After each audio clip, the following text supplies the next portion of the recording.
Bienvenue, si vous ne les connaissez pas, eh bien sachez qu'ils sont sur des listes en position éligible. Évidemment, nous parlons des élections municipales qui auront lieu le 30 octobre prochain, plus particulièrement cette fois-ci pour cette émission dans la ville de Ra'anana. Nous parlons de la liste Reshima Adatit Am et Ochedet. Ce qui est sympathique, c'est qu'ils sont très nombreux à être francophones sur cette liste. Il y a 10 francophones sur 28 personnes, un exploit. Nous avons le plaisir d'avoir le numéro 2 de la liste et le numéro 12. Donc je vous présente. Numéro 3. Mais je veux absolument que vous soyez le numéro 2. Oui. Voilà, pardon, le numéro 3, parce qu'en fait, ça a changé. Voilà, c'est ça. Voilà, vous allez tout nous expliquer. Donc, le numéro 3 de la liste, Laurent Ayache. Bonjour, bienvenue. Bonjour. Merci d'être là. C'est un grand plaisir. Voilà, mais le plaisir est partagé. Depuis 22 ans à Ra'anana, donc vous êtes arrivé. En fait, c'est votre ville d'accueil, quoi. Tout à fait. Du Merkaz Klita. Je crois que d'ici un an, la ville dans laquelle j'aurai le plus vécu dans ma vie, ça sera Ra'anana. Oui. Ok. On y est presque. Et on y est presque. Et vous êtes accompagné par notre ami David Tibi. Bonjour David. Bonjour. Voilà, qui s'est beaucoup battu pour les dentistes. Comme vous le savez tous, il est 12e sur cette liste.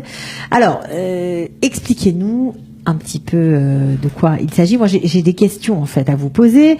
Une série de questions. Il y en a à peu près 6 ou 7. On a posé les mêmes questions à tous les candidats qui sont venus ici. Mais je vais juste quand même rappeler en 2 mots votre parcours. En tout cas, pas votre parcours, mais disons pourquoi cette liste. En 2 mots, c'est une liste en fait qui réunit les religieux entre guillemets de Ra'anana. Pas seulement, mais en gros, c'est ça. Oui, tout à fait. Tout à fait. En fait, à la base, nous avons créé il y a une quinzaine d'années un parti francophone qui voulait tout simplement essayer de participer à la vie de la cité. Et à l'époque, nous avions fait la démarche uniquement de se présenter en tant que liste d'Olim indépendante française. Il y avait beaucoup de Français, il y avait quelques d'Olim d'autres pays. Et c'était un projet donc il y a 15 ans qui malheureusement n'avait pas eu de succès. Nous n'avions pas eu le nombre de voix qu'il aurait fallu avoir pour rentrer. On va saluer d'ailleurs l'ancienne tête de liste, ça lui fera sûrement plaisir. Oui, tout à fait, Jacques Obadia. Jacques Obadia, voilà. Tout à fait. Et donc ensuite il y a eu pas mal de choses qui ont été faites, qui ont été tentées. Et là cette fois-ci à ces élections qui vont avoir lieu le 30 octobre, nous avons pris la décision après notre expérience assez riche en défaites et en succès, de participer à une liste israélienne. C'était pour nous important pour montrer notre intégration à la société israélienne. Mais ce qui est intéressant surtout, c'est que vous avez fait l'union entre 2 listes religieuses. Tout à fait, c'est tout à fait. Alors, lorsque nous on a dû choisir la liste, parce qu'on a été un petit peu dragué par tout ce qui se fait comme liste à Ra'anana, on représente aujourd'hui la population francophone. On représente 15% de la population, donc on a été un peu dragué par toutes les listes. Et pour nous, c'était important quand même, parce que 70% des francophones à Ra'anana sont quand même religieux. C'était important pour nous d'aller dans une liste religieuse. Il y avait à l'époque 2 listes religieuses, une Baïta Yehudi qui est connue, elle est sur le plan national, et une Mamini Baranana qui était spécifique à Ra'anana. Nous avons réussi quelque chose qui est assez difficile, c'est faire l'union entre ces 2 listes. C'est-à-dire que nous avons intégré une première liste. Une fois dedans, nous avons réussi à imposer l'union avec la deuxième liste. De façon à maximiser le nombre, nombre de sièges. Tout à fait. Avec le concours, bien sûr, du Rav de la ville, et une grande partie du mérite lui en revient, c'est le Rav Peretz, qui a œuvré et qui a mené toutes les négociations pour arriver à l'union. Et donc voilà, aujourd'hui, donc il y a cette liste qui est la liste unifiée religieuse de Ra'anana, et à la tête de la première passe, donc Aryeh Friedman qui était le tête de liste de Baïta Yehudi, et en deuxième position Maître Eli Alouche qui est actuel adjoint au maire de Ranana. Et en troisième position, francophone. Voilà. Alors, ce qui est, il faut préciser quand même que vous concourrez pour la MOATSA, pour être siéger au conseil municipal. Alors, on va commencer les questions qu'on a posées à tous les candidats. On va commencer par l'emploi. Comment arrive-t-on à accompagner tous les OLIM de la ville de Ranana en termes d'emploi? Est-ce qu'il y a un plan pour les accompagner au mieux? Alors, je dis pas qu'on va accompagner tous les OLIM, on va effectivement faire des propositions pour pouvoir faciliter l'accès à l'emploi des nouveaux immigrants. Alors, il y a une catégorie d'immigrants qui continue à faire cette fameuse alia Boeing, qui aujourd'hui tient fermement à conserver ce type de fonctionnement. Mais il y a aujourd'hui aussi énormément d'OLIM qui cherchent du boulot.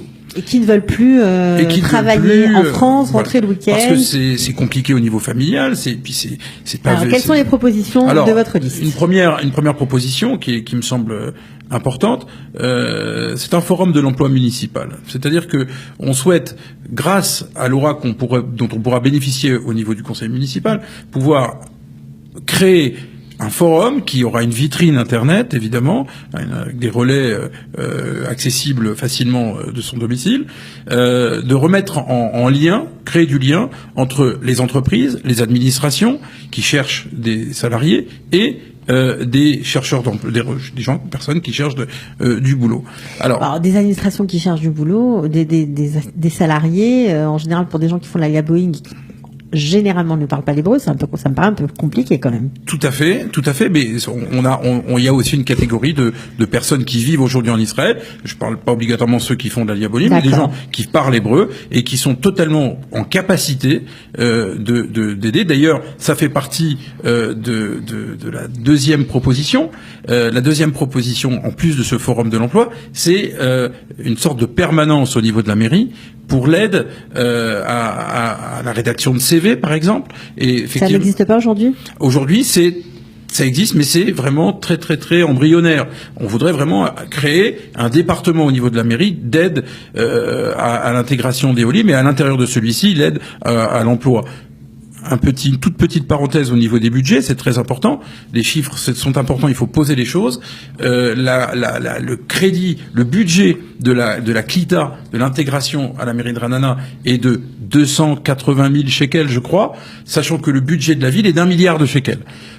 Une autre donnée, les 80 et quelques millions de shekels pour le sport, 40 et quelques millions de shekels pour la culture, c'est très bien, mais je crois qu'il faut que nous soyons là pour faire en sorte que les budgets alloués à l'intégration augmentent, et ça permettra effectivement d'employer des personnes qui vont aider les OLIM à trouver et trouver du travail et les accompagner dans cette recherche de travail.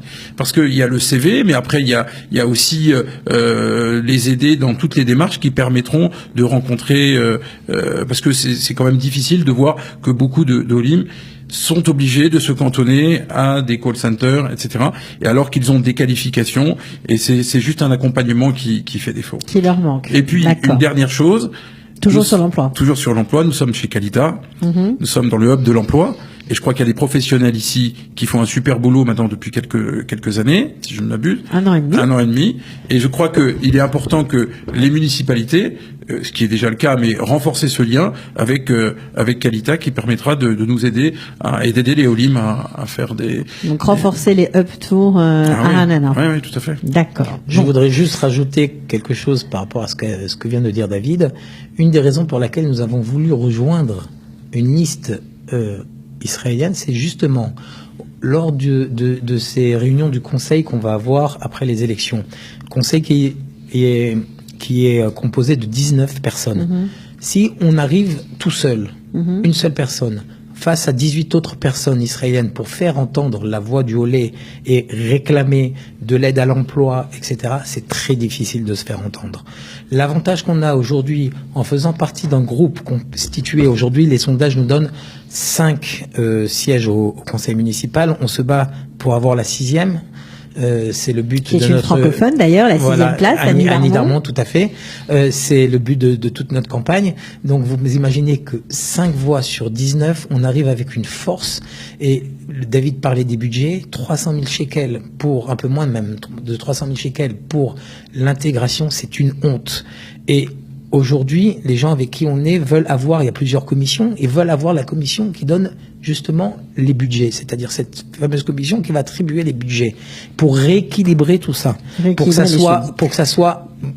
pour que les Olim se fassent entendre. Alors, vous avez tout à fait répondu à ma question. Concernant l'éducation maintenant, comment régler le problème des adolescents qui finissent l'école assez tôt et qui ne sont dans aucune misguerette, qui traînent, qui ne sont pas forcément organisés? Qui répond? Alors, avant de répondre à votre question, je vais en répondre à une à laquelle vous n'avez pas posé par rapport à l'éducation. C'est comment aider déjà au niveau des heures scolaires quand ils sont déjà à l'école. Faut savoir qu'aujourd'hui, je pense que c'est peut-être pas qu'à Ranana, mais en tout cas à Ranana on le ressent. Les Olim ont les écoliers Olim ont un vrai manque au niveau des aides. C'est-à-dire que moi, mes enfants sont nés en Israël, donc j'ai pas été confronté à ce problème.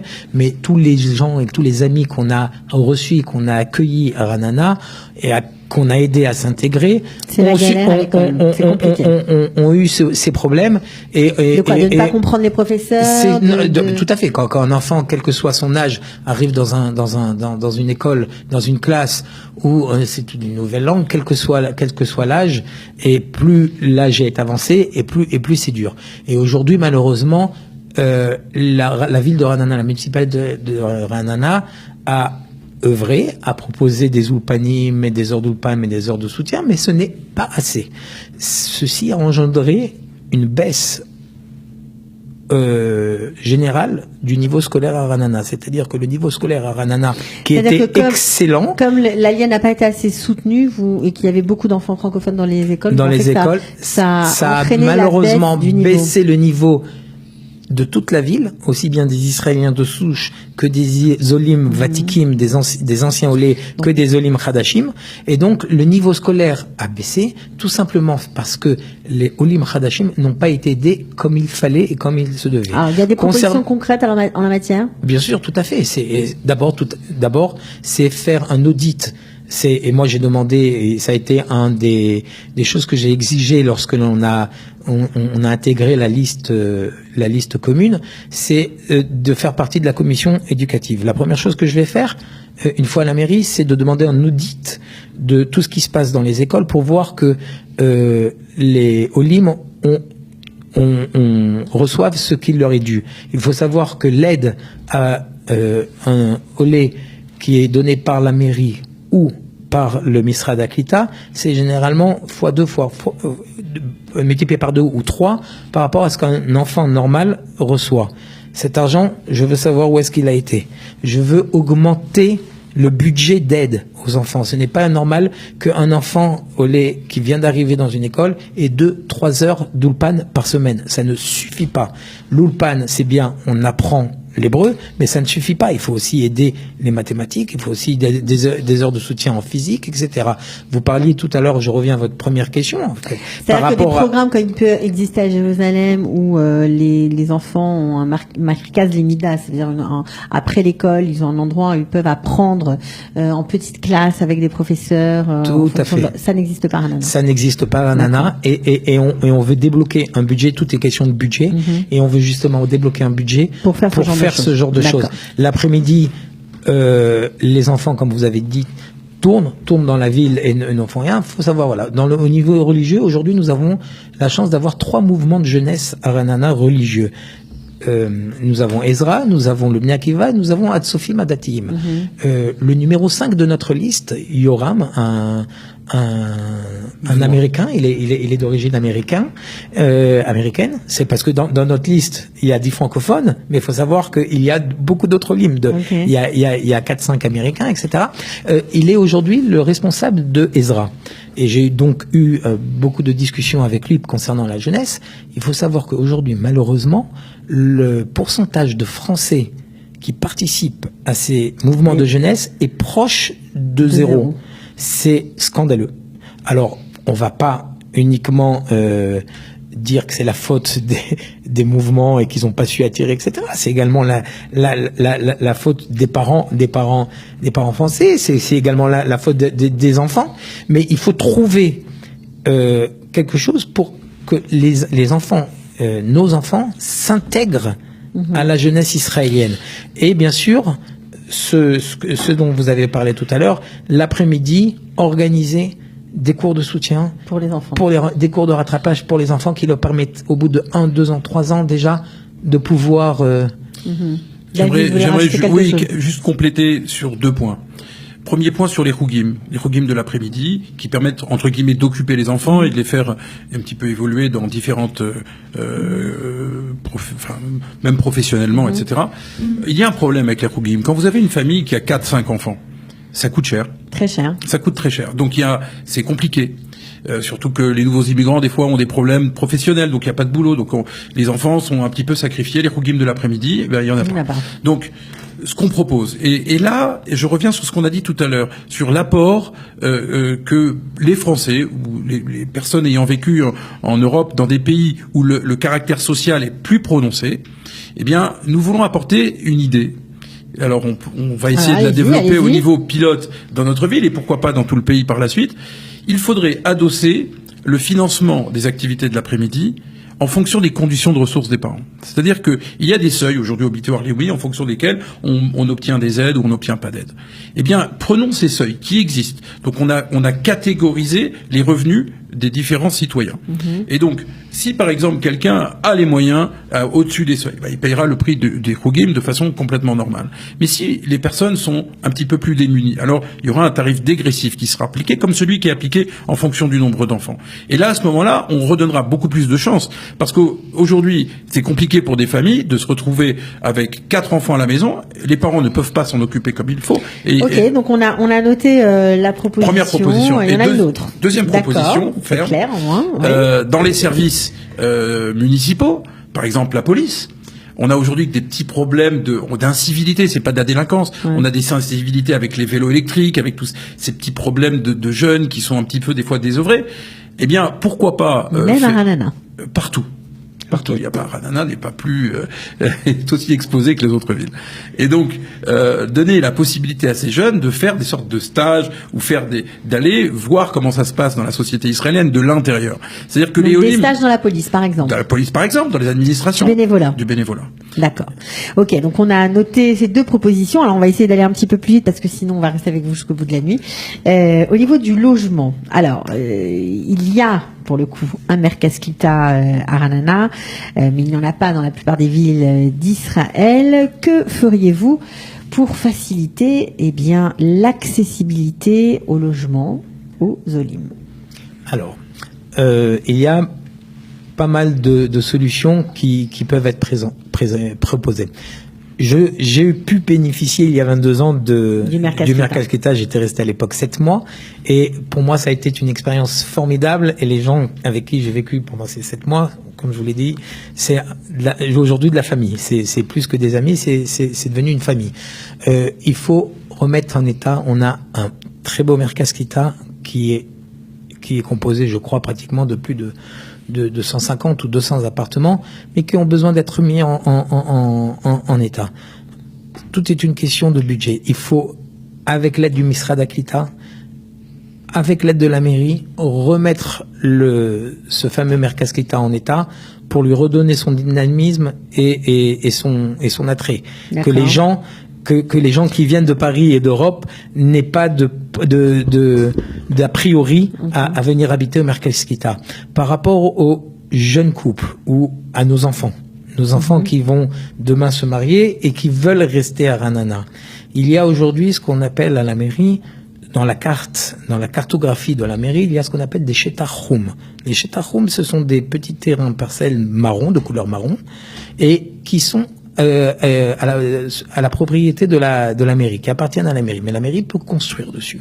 La mairie doit être un promoteur immobilier. C'est-à-dire que la mairie doit construire un immeuble. Cet immeuble, il doit le louer. Alors, ça sera des petits appartements, des 3 pièces, des 4 pièces, une sorte d'HLM, ce qui se fait en France. Alors, construire des appartements à loyer modéré, en gros. Tout à fait. Donc, dont la mairie sera propriétaire, et c'est quelque chose qui est tout à fait. Ça ne passe pas par un promoteur. C'est quelque chose qui est tout à fait. C'est la mairie qui est propriétaire. C'est tout à fait réalisable. D'autre part, les promoteurs, lorsqu'on leur donne une autorisation de construire un immeuble, on leur impose un pourcentage d'appartements qui seront des petites surfaces, des 3 pièces qui seront à l'achat ou à l'achat.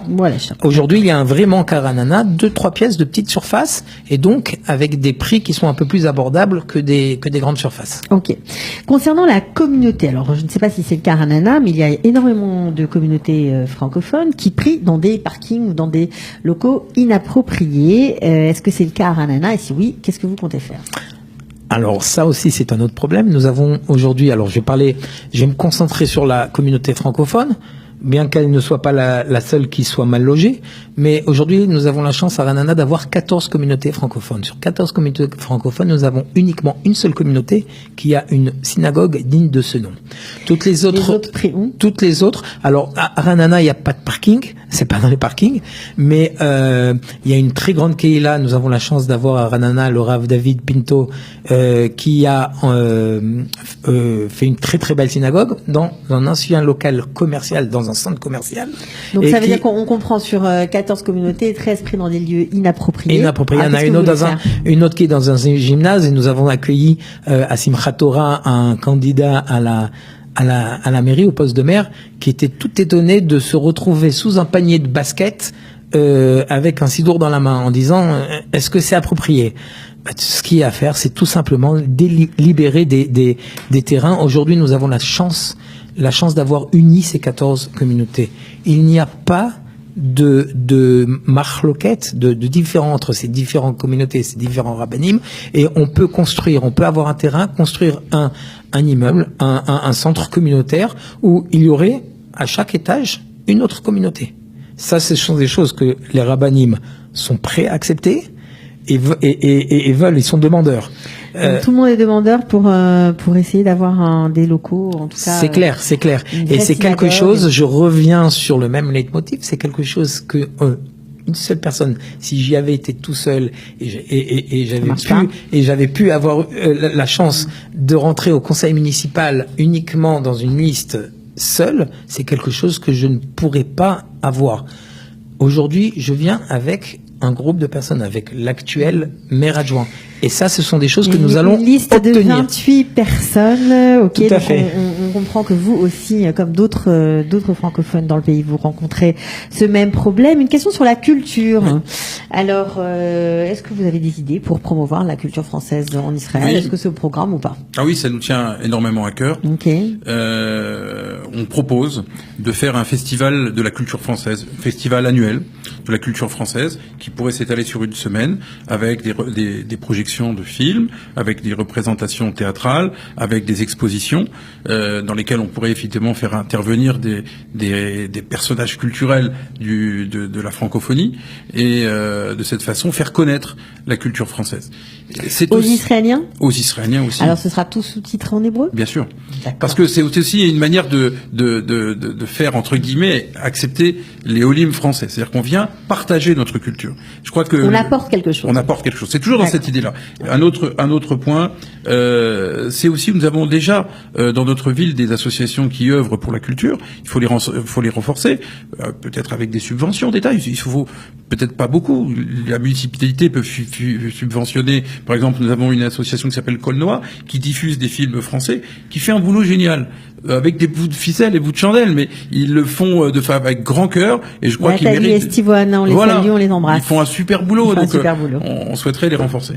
Ok. Alors, une autre question. Alors là, pour le coup, une question d'une auditrice. Elle s'appelle Shoshana Bérard. Tout le monde va commencer à la connaître, puisqu'on pose la question à tout le monde. Peut-on faire en sorte que le français soit traduit dans toutes les institutions de la ville? Le français, le français, soit on traduise en fait dans les institutions de la ville. Alors, bien, David, je te laisse. Alors, très clairement, c'est à double tranchant. Okay. C'est une question un petit peu entre guillemets piège, parce que il faut traduire quelques documents essentiels qui permettent aux Français de commencer leur intégration, parce que lorsqu'on arrive, on ne sait pas parler l'hébreu pour la plupart. Donc il faut bien cette phase de 6 mois, 1 an, 2 ans, pendant laquelle on va nous aider. Est-ce que le site de la ville de Ra'anana est traduit en français? Partiellement et mal traduit, c'est du Google Translate. Ça vaut ce que ça vaut, mais c'est pas suffisant. Donc il y a plusieurs points. Effectivement, traduire au moins les points essentiels du site. Ça demande pas beaucoup de travail. Des documents administratifs qui sont déjà traduits c'est traduit en russe. On a la possibilité aujourd'hui de le faire. C'est pas beaucoup de travail, c'est simplement une volonté politique.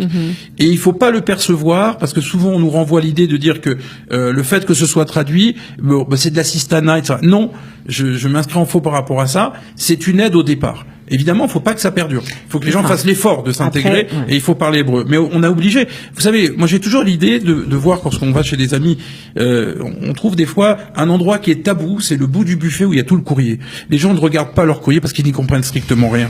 Donc, on propose que certaines choses soient traduites, mais en plus de ça, des permanences de Batcherout, par exemple, à la mairie, ou de volontaires de Olim Vatikim, ou pourquoi pas de salariés si nous en avons le budget, en augmentant le budget de la CLITA, qui seraient là pour aider à dépioter un peu le courrier.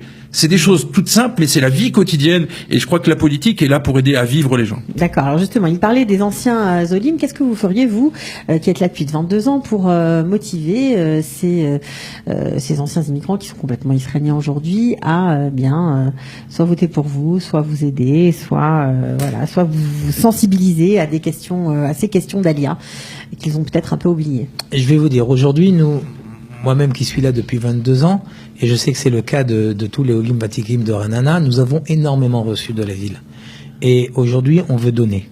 Alors, on veut donner non seulement à la ville, aux Israéliens, pour les remercier, mais on veut également aider les nouveaux arrivants.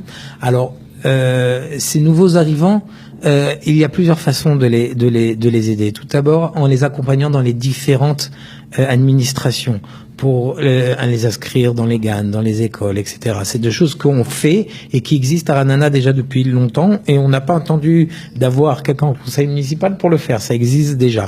Et il y a également aujourd'hui énormément d'associations, et il en existe deux principalement, d'aide, de chesed, d'entraide. Il y a 2 associations françaises qui aujourd'hui distribuent des paniers régulièrement aux Israéliens, à tout le monde, tous ceux qui en ont besoin. Et aujourd'hui, enfin, il y a 2 associations qui font un travail formidable à Ra'anana, et ils distribuent, je crois, entre 100 et 150 chacune des 2 associations paniers par semaine. C'est-à-dire qu'aujourd'hui, il y a une véritable volonté, non seulement des Olim Vatikim, mais également des jeunes qui viennent d'arriver et qui, je les vois quand je suis là-bas à l'association. Donc vous dites les gens veulent aider. Les gens, le Français qui habite en Israël, c'est quelqu'un qui veut participer à la vie et qui veut aider son prochain, qu'il soit français, qu'il soit israélien, qu'il soit là depuis longtemps, qu'il soit démuni, quelle que soit la personne. Donc c'est quelque chose qu'on va encourager, bien qu'il n'ait pas besoin de l'encourager, mais surtout on va essayer de les aider au niveau des structures, au niveau des budgets, et c'est ce qu'ils attendent de nous aujourd'hui. D'accord. Alors, dernière question à tous les deux, cette fois, vous savez que les chiffres de l'Alia sont en baisse. Qu'est-ce que vous aimeriez faire pour encourager les Olim de France à venir en Israël, et plus particulièrement à Ra'anana, évidemment? Alors, ça, pour nous, ça s'articule en 2 parties. La première partie, c'est ce que depuis le début de l'émission nous essayons d'expliquer, c'est faire des propositions pour améliorer la vie en général dans notre ville, mais aussi en particulier la défense et l'intégration, favoriser et améliorer l'intégration des Olim. Je crois que les échos, si on fait passer toutes les mesures dont nous avons l'ambition que nous portons, il y aura un écho, un retentissement en France qui est de nature à encourager les gens à venir. Quelques mesures, 1 ou 2, à part celles dont on a parlé? Je crois que la priorité pour tout le monde, c'est l'avenir des enfants. D'accord. Donc ils savent que effectivement après notre audit, on remet en place une structure et un fonctionnement approprié et pratiquement d'encadrement personnalisé des enfants avec des aides psychologiques, etc. Ça rassurera les parents, et c'est de nature. Et le deuxième point, le deuxième point, et ça j'avais travaillé dessus avec mon ami Dov Maimon lorsqu'on avait fait le think tank il il y a longtemps, il y a quelques 2-3 ans, on a tous dit, on était arrivé à une conclusion, c'était qu'il fallait mieux préparer l'Aliyah.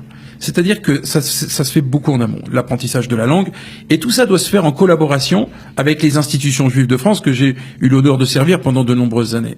C'est une discussion que j'ai eue avec Joël Mergui, le président des consistoires, il y a de ça encore quelques semaines. Je dis, Joël, nous avons des locaux en France, beaucoup de gens veulent faire leur Aliyah. Il faut développer dans les Talmuds et Torah l'apprentissage de l'hébreu. Il faut développer les ulpanim, avoir des subventions pour les ulpanim, etc. Donc il y a un travail en amont. Et il était d'accord avec vous parce que pourtant il pense qu'il y a beaucoup de juifs qui ne feront pas leur aliyah et qu'il faut d'abord et en priorité s'occuper d'eux. L'un n'empêche pas l'autre. On est complètement d'accord. L'un n'empêche pas l'autre. Il faut continuer à s'occuper des juifs de France, bien entendu. Mais il y a beaucoup de juifs qui manifestent le désir de venir en Israël, mais qui encore sont un petit peu bloqués par certaines appréhensions que nous devons de lever. Donc, avec non seulement un apprentissage de l'hébreu, c'est une des clés, des aides, et puis non seulement des conférences organisées en France par des spécialistes de l'Aliyah, que ce soit de la Sortnoutre ou autre, mais aussi des personnes qui ont vécu des expériences en Israël, des Olim qui viendraient témoigner de façon pratique du quotidien. C'est ce qu'on essaye de faire ici. Voilà, vous l'avez fait, vous êtes prêtés au jeu, vous aussi. En tout cas, on était content de vous recevoir. Donc, vous êtes tous les deux sur la liste Reshima Adatit Ameouchedet. Alors vous en 3e position et vous en 12e. On vous souhaite bonne chance et on souhaite bonne chance aux 10 francophones sur les 28, dont tout le monde ne rentrera pas, ça c'est sûr. Mais merci de vous être voilà, d'avoir répondu. En attendant de tout traduire en français, voilà, je voudrais montrer juste à quoi ressemble. Voilà, si la caméra. Alors regardez. Il faut voter parce qu'on voit pas, franchement. On voit pas. Alors voilà, c'est Tov Yachad. Alors c'est écrit en hébreu.